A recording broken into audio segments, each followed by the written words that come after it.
এবারে জেরুসালেম নির্বাচনের পথে।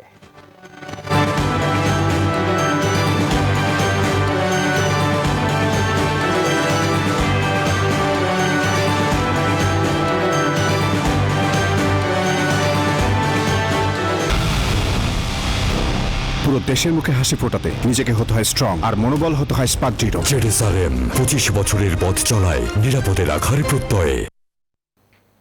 আত্মপ্রকাশ করল 7 দলের রাজনৈতিক মোর্চা জাতীয় মুসলিম জোট। শুক্রবার জাতীয় প্রেস ক্লাবে সংবাদ সম্মেলনে এই ঘোষণা দেওয়া হয়। নেতারা জানান 24-এর গণঅভ্যুত্থানের চেতনা ও শহীদদের আত্মত্যাগী তাদের রাজনৈতিক ভিত্তি। বিদেশি আধিপত্য ও তাবেদারিমূলক রাজনীতি প্রত্যাখ্যান করতে চান তারা। জোটের দলগুলো হলো বাংলাদেশ মুসলিম লীগ, সার্বভৌমত্ব সুরক্ষা পরিষদ, গণমুক্তি জোট, নাগরিক অধিকার পার্টি, বাংলাদেশ জাস্টিস পার্টি, মুসলিম সমাজ এবং বিএনডিপি। তাদের জন্য আমরাও নির্বাচনে বিশেষ করে ঐতিহ্যবাহী মুসলিম এই দলকে আজকে আমরা